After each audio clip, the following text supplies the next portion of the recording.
wasn't working out, but now she's threatening to sue the show. Oh, so, well, you know how I feel then about lawsuits. Yeah, well, and again, honestly, Ahmed, I don't understand why Booker T would be so angry about anything that you're saying anyway, right? The guy lives a blessed life. He works for the WWE. He has a podcast. He's making lots of money. I mean, it's like, if he's going to jab at someone, he should expect someone to jab back, don't you think? But especially me. If you're not gonna jab on me and me not jab back, I'm a warrior. If you come at me, brother, you better be ready for war. That's the way I was raised in the military. That's the way I am. That's another troubled thing that bothers me too. You serve this country, and thank you for the service. You're welcome. I just don't understand. Again, I'm going to keep reiterating what a good guy you are. And look, we're older now, right? We don't know what tomorrow is bringing us. Even when you're younger, you don't know. But as we get older, the odds change a little bit, as you know. And personally, I want you to be remembered as a good guy and a great wrestler and great for the business who made the difference, who maybe had some issues, right? You openly admit you had some issues. You were young. You Right. kind of weren't being guided the right way. And I guess that's my problem with some of the shows, right? I don't want to, and again, if I'm out of line, tell me. I'm not trying to be. I don't want to see you being represented that way because that's not the guy I know. And as a fan, that's not the wrestler I know. And I feel like these Right. podcasts have to do a better job of not trying to bait people into these situations. Right. And again, I'm not Yeah. saying you have to agree with me. It's just the way I feel, you know? The difference between professional wrestling and say football or the military was I worked with a team.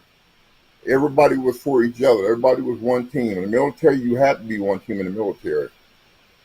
You'd be left out on the island if you're not part of one team, or they'll get rid of you.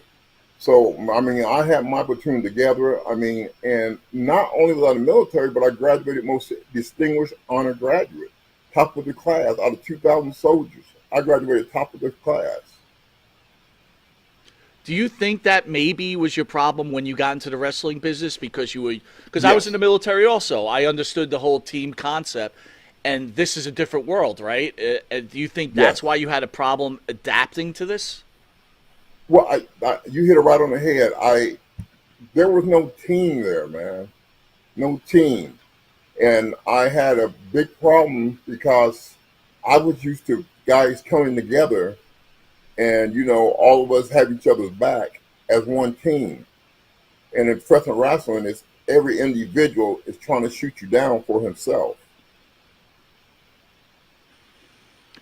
Do you think that the wrestlers who you've had problems with would benefit from speaking to you one on one and maybe understanding where you were coming from at that time?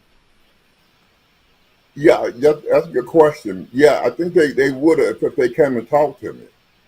But, you know, the thing about it is I didn't have any beef with anybody while I was there, except for Ron Simmons when he kicked me in my kidney. That was the only beef that I had the whole time I was there. But once I leave, I'm hearing about all these other people that say they had a problem with me or I was this, I was that. Brother, I was what Vince made me.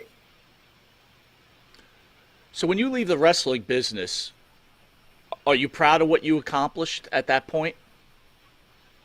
When I leave, When you left, right? Were you proud of the accomplishments when you left? Were you like, hey, I did a pretty good job here? I was very happy with the job I did, but I did want to fight for that world belt. And, that's the only thing that slipped through my fingers. You know what I'm saying?